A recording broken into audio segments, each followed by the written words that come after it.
Hello and welcome to a new video for Heroes of Might and Magic 3 from the Abyss. In this one, as the title suggests, I'm going to be going over what you need to know to begin your first games on the template called Duel. This is going to be relevant for the current version, of course, mostly. However, hopefully much of it is going to be carrying over to the later versions too. I might be updating it if it changes dramatically, of course. So let's get right into it. In order to play Duel, all you have to do is create a new map on the template called Duel. It should be in your Hundi Abyss installation by default, and you will always have the latest version as long as you update the game, because the template is actually part of the core game now, which is absolutely epic. So yeah, we're gonna be playing Duel on a 160% difficulty, and I'm gonna be picking like a middle of the road faction that will be having like a very basic playstyle. My choice for that is going to be Rampart in this case.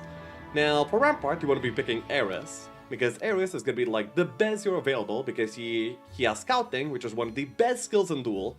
I'll be going over what are the best skills and what you want to do and what you want to find in every single game of Duel. It's going to be like faction dependent, and I will try to go over most of the factions on how you want to be approaching the game. So let's go. First of all, the timer that we usually play on Duel is going to be 2, 1, or 15.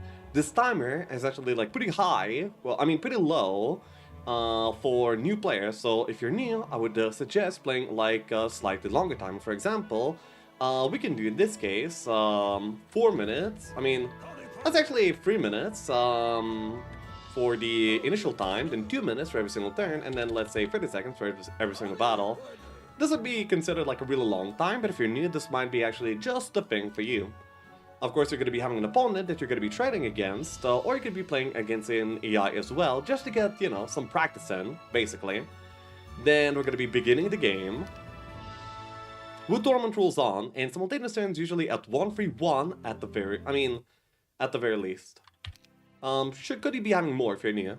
So, immediately when you spawn into a game of Duel, you're going to be seeing yourself in an underground small zone, which we call the bunker. In this zone, there's going to be like one thing that you really want to do, and that is going to be collecting the guard of the gold mine. In the zone, everything that in this zone is going to be joining you at 100% rate efficiency, but you will have to pay for it. So these randoms will join me, but they will ask for gold in order to join. Usually about 5,000 gold is going to be good enough to join them immediately.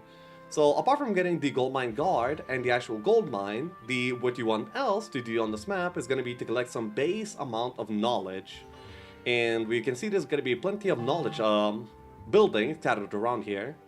Then there's also going to be a sawmill and an ore pit. You don't always go for the sawmill and the ore pit, it's going to be dependent on the faction and based on the placements of those as well. Usually if you can get a sawmill, that's actually really good to go for. But in this case, it's gonna be like really far away, so I will actually be skipping it. Or maybe not. And by the way, there's also 3 spell scrolls in the bunker as well, which you absolutely have to collect. They will contain the best spells available here, which is going to be Town Portal, Dimension Door, and Fly.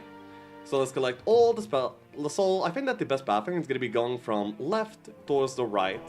So we can pick up the rally flag to help us out on our way, because it gives some extra moon points, and then we can actually get some mana from the magic belt too. And there's a spell scroll next to the sawmill. That means we actually should be going for the sawmill, for sure. Yes, there's actually 2 spell scrolls over there, so it's actually really essential. And because we're going down there, we may as well probably similar knowledge too. So that's gonna be our day 1. Because we have a decent amount of gold, we can pick up Town Hall 2 just for some income. Because one hero games end up having like many turns, having things that will give you income are actually usually pretty good. Now, very unfortunately, we have like no wood next to the sawmill. That's pretty unfortunate, but you know, it is what it is. We ended up getting Flying Dimension Door, so we can like Dimension Door back up into relevant things. Of course, we want the Spell Scroll, and then we want to go for the Gold Mine too. So let's go. Let's pick up the last of the scrolls. That's gonna be Town Portal, of course, and now we have all 3 spell control spells available. And then we can grab the Gold Mine Guard, as well as the Gold Mine itself. And we are also already at 6 knowledge by just collecting like some basic things. We can go ahead, and now about start of so day 3 we have 6 knowledge and we're out of the bunker with a decent chunk of army.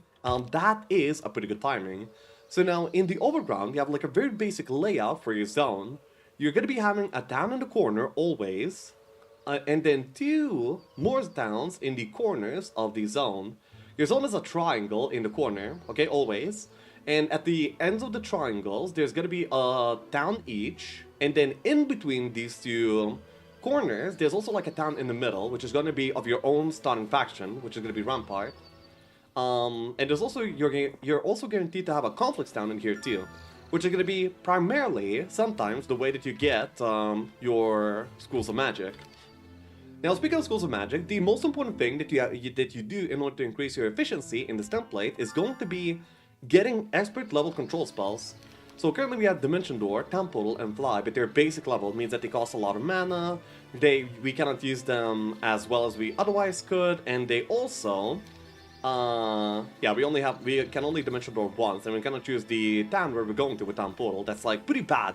So the way that we gain efficiency is going to be by getting these schools of magic to expert. There's going to be two ways that you can do that. These ways are going to be by either building a magic university and buying the schools of magic there, or by just leveling up into them. Leveling up into them is of course going to be better pretty much every single time. However, you cannot guarantee the fact that you're going to be getting them. So yeah, for now we're going to be not buying magic university yet, and we're going to be seeing what we level up into. And of course we want to be getting as many towns as possible in our zone, especially, most importantly, the town that we expect to be of about here. Because, you know, they're in the middle of the two corners in our triangle zone. We have a helmet along the way to the road. We also have a church chest to actually get us farming. We saw some easy bosses to do. And at this moment, we would actually be taking them because we want to be getting our army up as well. The reason we are not building anything right now is because we want to be saving the resources for the sake of mage guilds and also other important buildings, such as the upgraded homestead and our main town, so we can get even more Grandals, because these are going to be like the essence of a rampy playstyle. Rampart is a very basic faction. What Rampart wants to do is they want to get like a few bosses for army, they want to get their hero a little bit stronger, and then they want to immediately go into the desert and farm over there. Some different factions are going to be having slightly different playstyles, which I will be going over as I go through the game. We have a sword here by the boars as well, which is awesome. This will make our hero way stronger, and we also have a shield. The shield will not be able to do it immediately, but it will be actually really strong as we go on. We can bait the boars in. The combat is like pretty basic. Usually you want to be waiting as much as you possibly can be, so you can get a better position for whatever hits you want. The moment that you reach a new town, you want to be getting yourself the main guild, so this is gonna be like your station that you're playing around. So now you want to be collecting everything around here, and then come back into the town afterwards. Or otherwise, you want to be pushing over to the corner towns of the supposed triangle that is your zone. The idea from this point onwards is to get yourself into the desert as soon as possible. The desert will contain all the best army that the game has to offer, as well as the best, the best army and the best items, and also the most amount of stats. You know, like libraries and such. There's gonna be like a few things that your biome will be offering you. For example, there's gonna be one guaranteed Dragon Utopia and one guaranteed library in the biome. You usually want to get them. It's not like very necessary, but it's something that you should be aware of, because if you scout out most of your area in the map, then if there's like, you don't see a library, you will be able to tell that the small patch of the biome that is unexplored, they will be having these objects that you actually guaranteed in the biome, so you can make like better decisions off of this information, so you should keep in mind anyway. So by this point, we want to be getting earth and air magics, like that's the most important thing. And so we can be efficient around the map, and then apart from that, we just generally want to get stronger.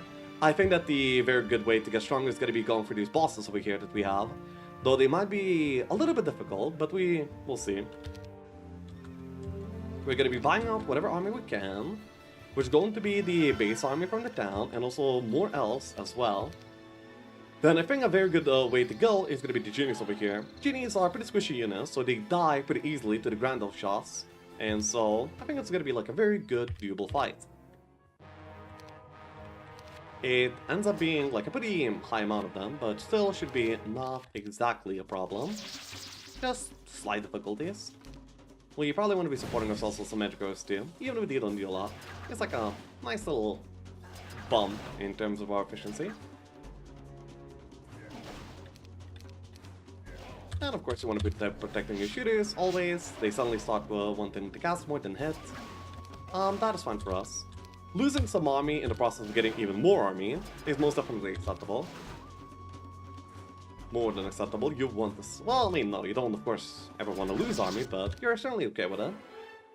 Diplomacy is a very important skill in this game. You want it for most late game scenarios, but you don't want even good skills to slow you down from getting your best assault skills. But you see, whatever skill you get on your skill tree is going to be slowing you down from getting all the other skills to expert. So we are assuming that we're going to be getting ourselves some earth and air magics, and we want to get them to expert as soon as possible. So even a good skill like diplomacy or logistics are going to be not really that good. So there we go. That's why we don't get it. Now, we got the boss of Pegasus, which is amazing. Pegasus are wonderful in Eris, and I think we should be using it for the sake of getting these range creatures down. Of course, speedy units are very good against range units. Here we go. Then we fly the Pegasus in. We get a morale, which is pretty nice. Then we are able to block all the biggest stacks and shoot down the last non-block stack.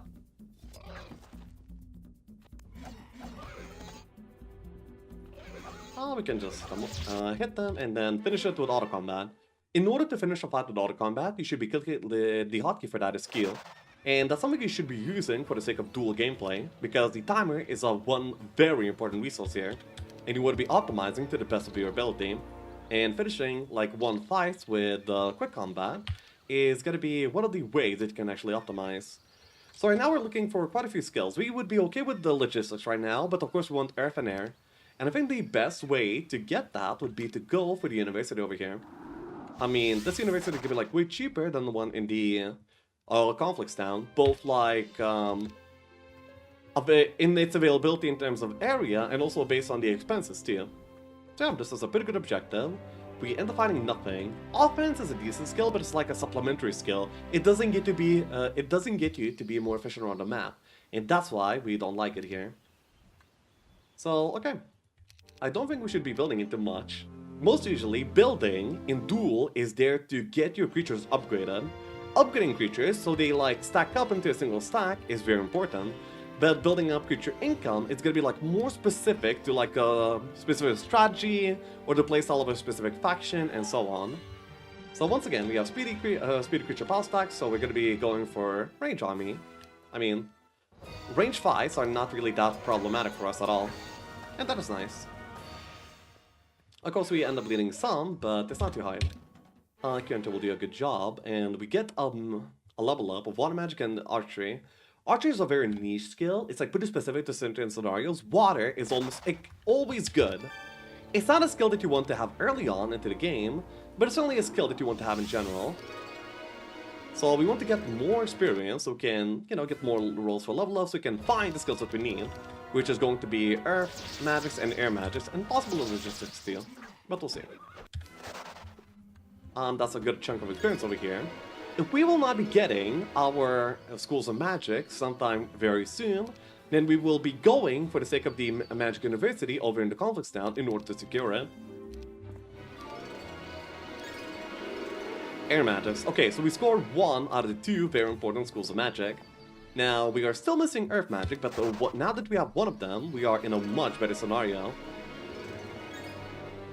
And that's a mistake by me. I should have made it to this town this turn in order to recover mana, but I didn't. And so it goes. These slight inefficiencies are going to be like not too much of a problem, especially if you're going to be starting out.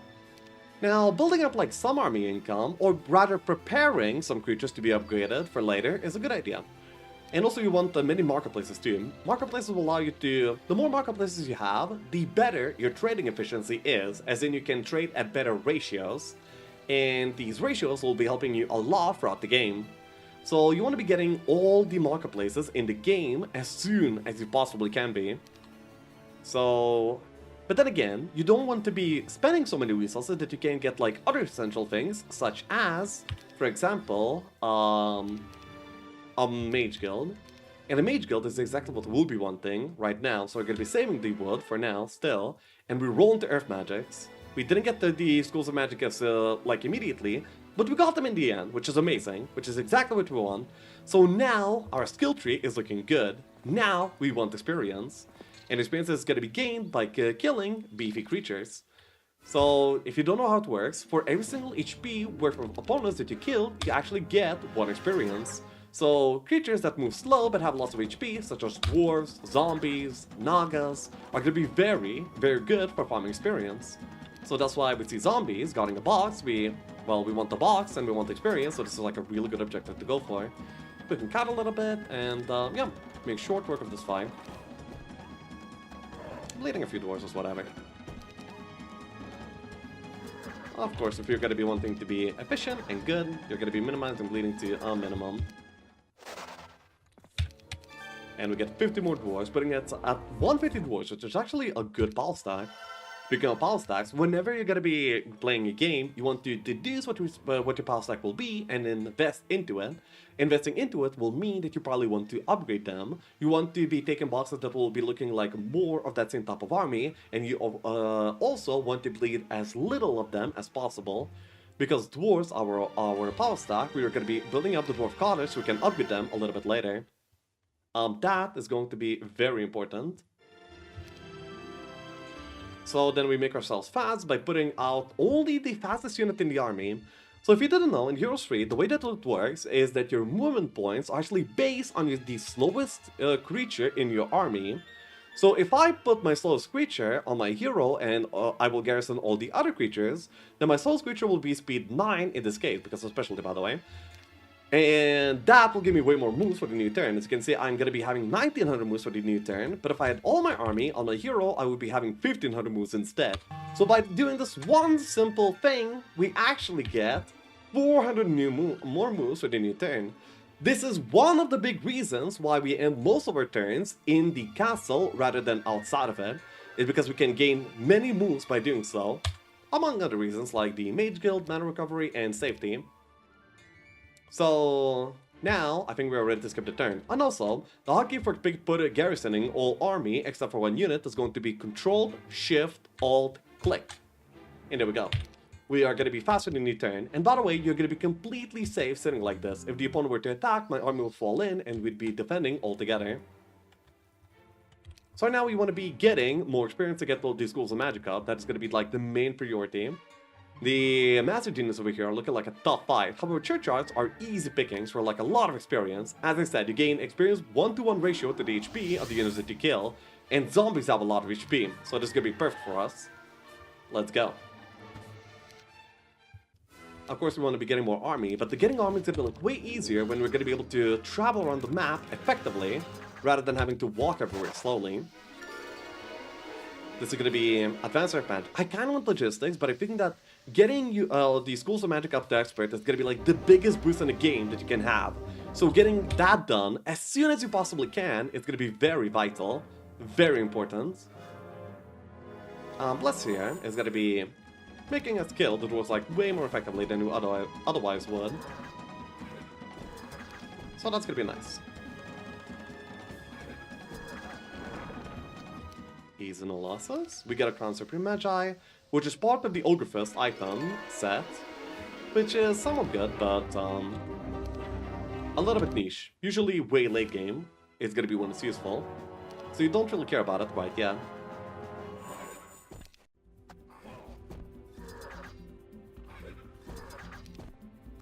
Now we can do more of the same. It seems good. Then, because I see some good bosses over here, I could be using my Expert Town Portal to get back right now into like another city, where you could then get the shield, maybe get some boxes, maybe pick up the library that we have guaranteed in the biome, and so on. But this box looks like Pegasi, and Pegasi seems to be one of my bigger stacks right now, so we want to be investing into that by getting more of them. Now, you might be asking, hey Legshop, how can you tell what the boxes are? And this is actually practice. You see, every single box in the biome has a certain value attached to it, and the higher the value, the bigger the guard of the boss will be.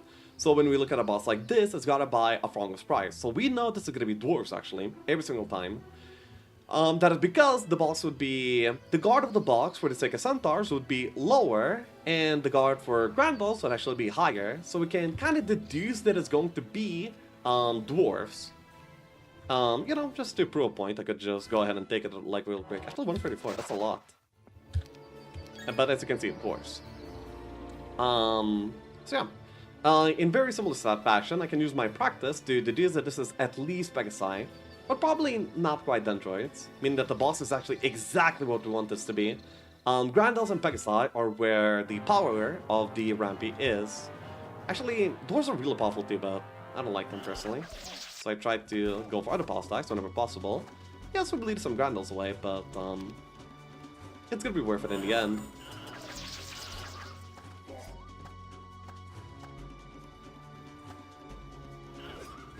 We can finish the fight, and as a reward, we get Wood Elves. Yeah, I guess I'm a little bit bad at reading sometimes, but still, it's a pretty nice gain of army. We don't have enough wood in order to buy out our Grandals. However, we have a sawmill, so we'll be getting enough wood by next turn. And we also already preemptively got our dwarf cottage up as well, which is really good. So by next turn, we'll be having a power stack of Wood Elves, Battle Dwarves, and we have some Pegasi remaining as well. Not bad. This will prove to be a pretty good situation. In high-level duel games, we usually break at the end of week 2 or the start of week 3. If you're going to be starting out, these milestones and timings will be a little bit unrealistic for you. So you should be aiming to break about maybe like week 4, let's say. That's gonna be like a nice start, and then you can, you know, just chip it down game by game from there. So right now, we want to be gaining power as much as possible, so power is going to be in stats and army, and library is one of the best stat items in the game, I mean, stat objectives in the game, and so that is exactly what we're going for. I think the Stone Skin here is going to be reducing the damage that we take, so we're going to be casting that, and Bless is one of the best combat spells in the entire game, so of course we want to cast it some. We're just going to be getting these Medusa some with the hits. They just kill a one stack, that doesn't really bother us, and we can just like keep hitting it with our archers or Pegasi.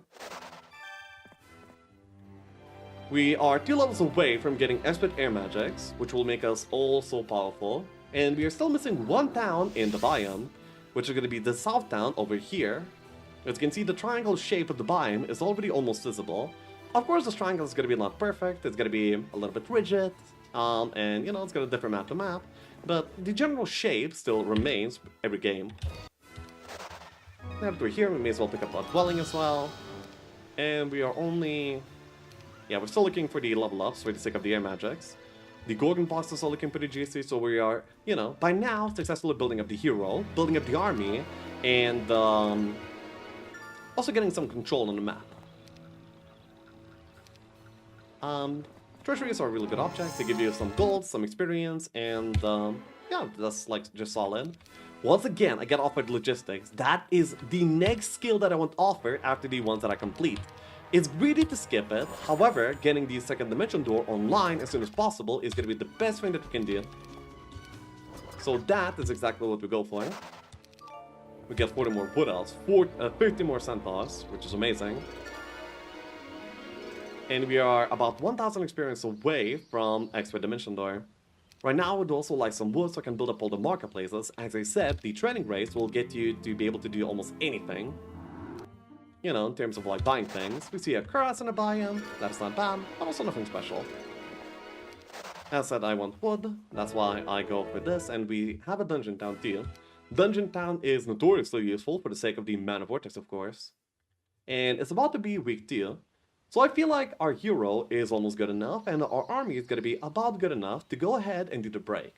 So, in between your triangle-shaped zone and your opponent, there's going to be a desert. This desert is like the big treasury of the game. It will have all the best army, and it will have all the best artifacts in there. So when it be going there as soon as possible. Now you might be thinking, you have Dimension Door and fly, you could just like go there. However, that would be against the online gaming rules. You have to beat one of the guards between the 2 zones before you're able to traverse between the 2 zones for free. So we're going to be seeing, usually you want to be doing the guard that's going to be on the road. but not necessarily. You might be doing like a side guard easier. It will depend on the kind of game that you're having. And also, much like the towns in the biome are going to be having certain locations that they spawn in, for example, these at the two corners of the triangle, and this one in the middle, and this one in the corner, the towns in the desert are also going to be in deterministic locations. So imagine like a plus, written on the map. In this plus, in these two lines, vertical and horizontal, you're going to be having the towns at the northern part of the vertical line and the southern part of the vertical line. And same for vertical, you will be having a town like about here in the right side, and then a town in the left side on the horizontal line. So most usually, from Cloudspire, using double dimension door and most of your moves, you should be able to reach the town over here. And much the same way from Vex, if you go to the left for a full day using both dimensional doors and all the moves efficiently, you should be reaching the South Desert Town. So you can see how that connects. And by the way, there's also like a middle desert town as well. These are the layout of towns in a dual template. We're going to be going back into our main town in order to recover mana, as well as get the creature upgrades, of course. And we will be looking to break really soon. If our army was more melee-based rather than range-based, then we would be possibly looking to do the Utopia before breaking as well. And also, we can already tell that the middle zone is going to be tower, exactly, as in all the dwellings and all the box army in the middle is going to be of tower faction, meaning that titans will be available and so on. We can tell because this town is forted, it's not the... So, starting off week 3, we want to be picking up our new army, and now we want to be heading for the break. We have a few break options that we already see. And we see the Nixes and the Minotaurs, but of course we want to be breaking the guard that is going to be on the road. On the road, we don't really see what it is yet, so we want to be scouting it out. The road breaks are better because you use less moon points to walk on the road, of course, so, it just ends up being like slightly more efficient. Also notable is that we might be doing a Utopia right now if our army wasn't as ranged as it currently is. But because we have like a range army setup, we can't really do the break that easily. I mean the Utopia that easily, so break is gonna be better. Now Crystal Dragons are usually an easy break, but in this case we don't exactly want to do them, because they would be blocking our archers immediately, and then doing the fight would become rather difficult. And by the way, this item is gonna be better than the Scroll of Bloodlust. Nixes are easier than Minotaurs, however, we should be doing Minotaurs anyway, because they're not that much more difficult, and they're gonna be like quite a bit more rewarding to do, because, yeah, just because they end up costing us less moon points to get to. So yes, we're gonna be shooting them down, we're gonna be using the doors to kill some of them as well, and hopefully they will not be blocking our archers anytime soon. Which honestly shouldn't be. Okay, I'll block for them. Here we go. So now we have a choice between logistics and diplomacy. Both these choices are actually really strong. Diplomacy is going to be more late game based, as in it will let us generate insane armies in late game. And logistics is going to be also boosting our efficiency no matter what we do around the game as well. Both these skills are good. Because it is currently the mid-game, I feel like logistics is going to be better short-term and still decent long-term. So that's going to be my choice. Then of course in the desert you always want to be casting Extra Fly because it has a good big terrain penalty that you want to get rid of. Now the last skills that you want is going to be Diplomacy in one of these skill slots, and the last skill doesn't really matter. It's going to be like a flavor taste by that point. If you have like a bunch of range units, you might want Archery. If you're going to be mismoraling or mixing army a lot, you might want leadership, or you might just want some offense, armor, maybe fire majesty even could deal. Whatever choice you want to make, it's going to be fine. If you get like all the other skilled skills already there. So let us see. We find Diplomacy, amazing. So now the skill tree is absolutely looking solid for like a long match even. We can use View Earth to see the roads. We could go either immediately to the middle town or to the corner town. If the opponent is not going to be pressuring the middle town, then it's always better to gain control of it. And along the way to mid, you might want to be doing other things, such as grabbing like arties, army from boxes, or spellcasting, and such. I feel like the bone dragons over here will be like a decent objective. If there's like an upstack, then it's gonna be like a little bit messy, but even then it wouldn't be like too messy, you know? It would be fine. We're gonna be shielding because we're gonna be one-shotting the dragon stacks anyway. Kind of barely though. Then more defensiveness is gonna be going a long way for us here. We can also hit them a little bit with the dwarves. And to make that better, we can also cast Bless now. Here we go. At the cost of a few dwarves, which nobody cares about, we are able to get a bunch of a bunch of stats right now. Now, the most important thing that you can have in terms of the final fight is going to be a Tome of Air Magic, because Tome of Air Magic, air spells in this template are the best both offensively and defensively. The best offensive spell is going to be Chain Lightning, and the best defensive spells will be Summon Air Elementals as well as Protection from Air. That's why you want to be finding air spells as soon as possible to be ready for the final battle.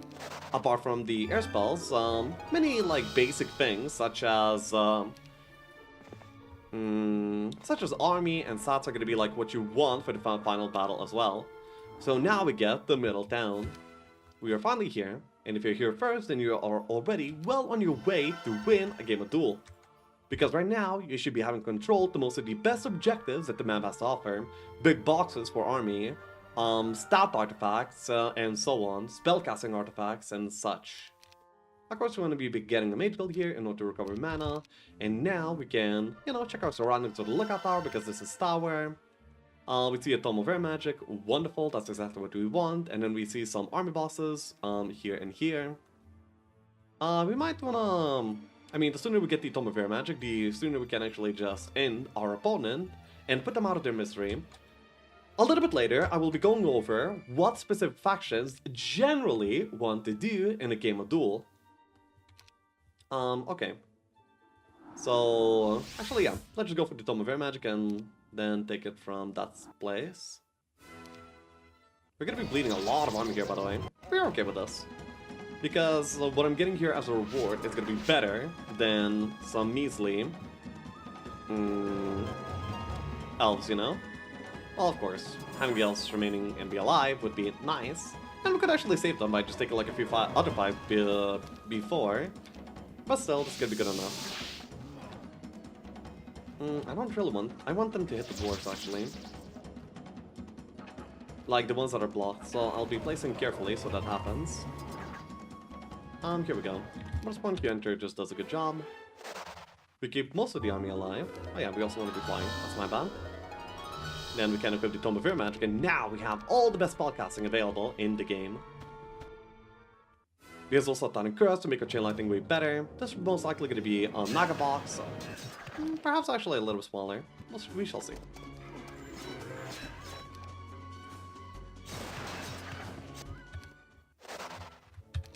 Nice and easy, a genie box, then we usually want to be returning back into the middle town in order to recover mana.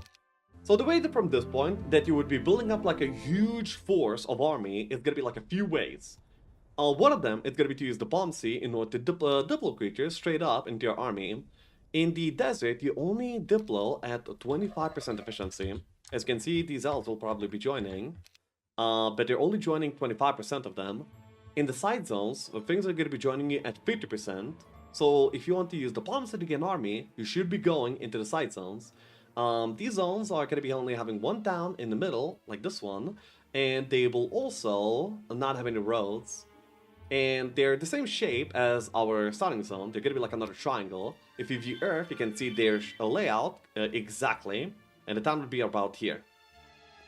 And there would also be a zone in the corner, the edge of the map, that will be having all spell box. So if you have wisdom, you could be saving some slots that you might be wanting to get your casting in that kind of way, because then you don't need to find and equip tomes, and rather you can use these item slots for the sake of equipping other, more useful things.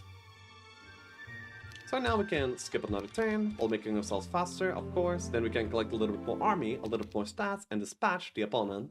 That is gonna be like the most common way to play through a map of Duel. So yeah, Shane. Ooh, hello. Nothing new here, right?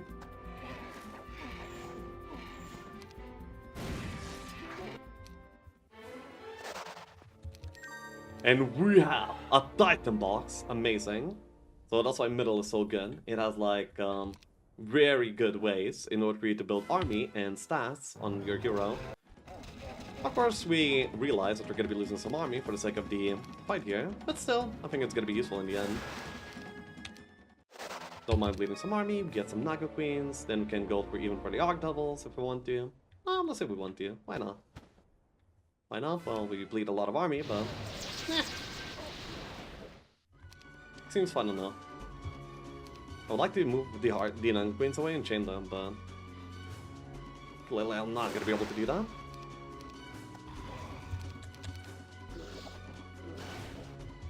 Sure. I think I will be gaining more army that I'm losing. Some Magi, some Genie, so yes. You can build up like pretty good pulse tags here. And also, apart from diplomacy, the other way that you're going to be gaining army is boxes, as I showcased here. And then another popular way that you're going to be getting army is by collecting dwellings as well as double building. So you're guaranteed a town of the faction that mid is in your biome. So we have the tower over here and the tower over here. If we were to build up 2 cloud temples in both these towns, then we could be, you know, racking up a good amount of titans per week. And that is going to be like also another really effective way to build up some really good army. This strategy is going to be like, you know, more reserved for late game type of matches. We go like, you know, for very, very late in the game. Like month 2 or even more. So libraries are going to be like very nice as well. Of course, they give you like permanent stats, and we can push for the side of the opponent. Of course, if we view Earth, we can see that the opponent's biome is over here, opposite to our biome always. So we can very deterministically say where the opponent's zone is. More power is also like really nice. And we claim the town. We can visions to see if anything joins us. You see, because these Nagas are actually standing a little bit more in the conflict zone than the desert, it doesn't look like it, but yeah, if they were to join, they would probably be joining at 50% efficiency, rather than 25%. We can gain some mana. Oh yeah, as I said, that's why you want marketplaces, so you can trade easily whenever you're going to be missing some specific resources to either build towns, or build mage guilds, or anything of the sort. Using a few marketplaces, we can immediately get the ore that we need for the sake of mage guilds, so we're going to be not stuck here forever, you know? And then we can continue over and dispatch the opponent little by little. It seems that the AI just garrisons army here. I never played against a dual AI. I don't really know how they function. But it should be an easy way to handle them. Yeah. It seems that the Munir is in the south town of the biome. And he doesn't seem to be having a lot. A simple chain should be enough.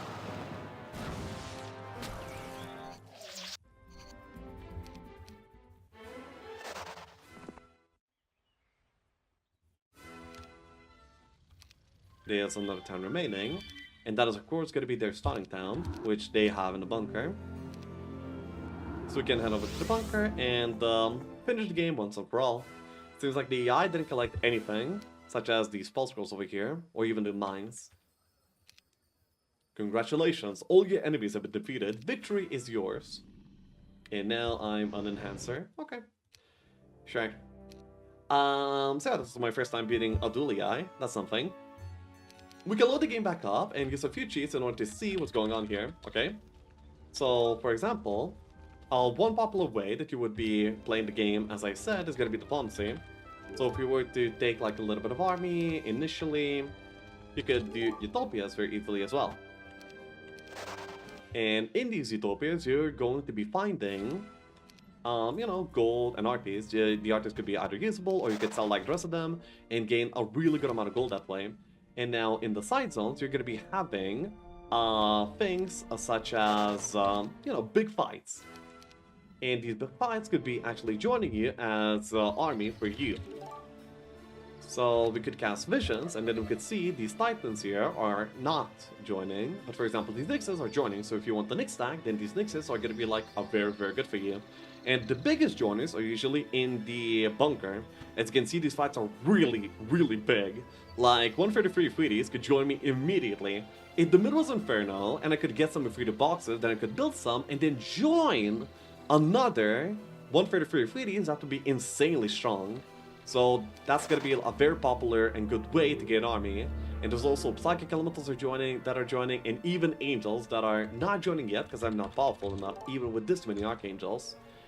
But yeah, it seems like they're gonna be never joining, even on level 2 Sympathy bonus. And yes, in this bunker, by the way, this bunker is on both sides of the map.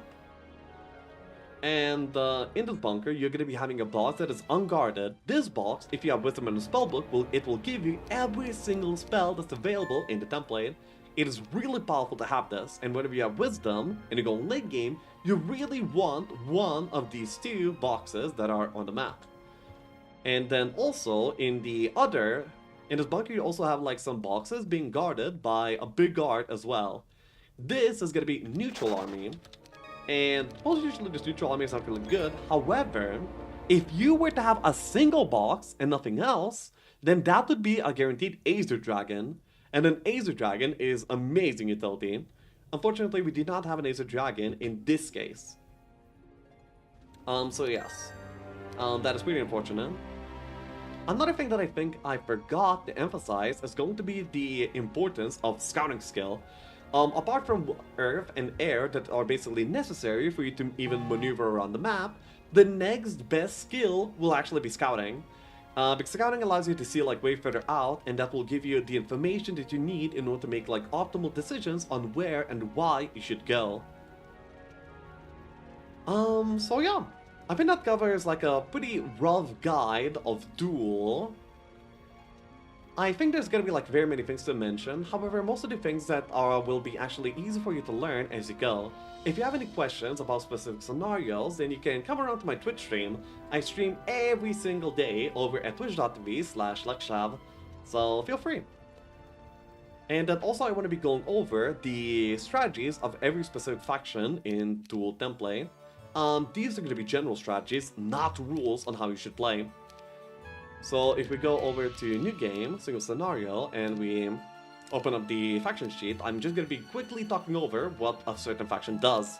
Castle is the best faction in the game, and most notoriously goes for Archangels that they build on week 2. And that usually leads into Archangels, and Archangels are some of the best units in the game in terms of both utility and general strength. We also usually get really good skill trees because they're going to be guaranteed diplomacy on a cleric because they're really likely to learn it. So, Castle, Archangel plan. Rampart, as you saw, usually goes for boxes and then uses that box temple to head into the desert and start farming that as soon as possible. They're usually a pretty aggressive faction in Duel. Tower can go many ways. Usually you pick Solmir. Oh, by the way, in Castle you go Adelaide, in Rampart you go Eris, and in Tower you can go either Astral or Soulmail. Soulmail is going to be like the more aggressive option where you want to be attacking the opponent as soon as possible by using the best spell in the game, Chain Lightning. It will let you take some fights early on to get you stronger faster, and then you usually want to be collecting a bunch of golems and then attacking the opponent before he can actually deal with the golems. Because golems are, you know, basically immune to spell damage, not really, but, you know, virtually. It ends up being like a really, really strong and oppressive strategy. You could also be going Astral and be going like more late game by building up Titans. Power is one of these factions that has like a few very distinct but still strong playstyles. Inferno usually goes for Marius and either builds up a 3D or wants to make a big demon stack. Then Necropolis almost always goes with Domina, possibly Aisling too if you prefer that. And they build up into vampires. They use vampires to break as soon as possible and then usually play off of whatever the middle faction is. Dungeon used to go for a very similar playstyle to Rampart for the longest time, where they get some bosses and they like go into middle as soon as possible, but they were pretty bad at doing so. I recently innovated the faction to be using Black Dragons, and I feel like that's really, really strong. Building up black dragons and then having a timing attack with those is usually the way to go on dungeon. Stronghold goes for Shiva and builds up a big bird stack. So you want to be double building birds in 2 of your stronghold towns, and also want to be getting like plenty of external dwellings to support that as well. And then usually an early victory break with that. Then Fortress will be using Broghild and will be taking boxes for loss of lizards, and then we'll also be double building taverns and getting some dwellings for that as well. So you're going to be seeing 2 ball stacks from a Fortress player, Lizard Warriors, as well as Vyvern Monarchs. Conflux is another one of those Rampart playstyles where you get a bunch of boxes and break as soon as possible and then play off a mid. Labifa and Anian are gonna be 2 very solid options as hero choices for the template. And then we have Gold, the second best faction after Castle. You go Eovashius and you go for box tempo gameplay, where you collect a bunch of boxes and you get into middle as soon as possible and take it from there. I'm gonna say take it from there. Usually either use the bomb state to gain a lot of army, or double build, or just get boxes, or just rush down the opponent. Whichever one feels the best based on your current scenario. So yeah, that will do for my general guide of Duel. I hope you guys enjoyed, and I'll see you either on my stream or in the next video. Goodbye.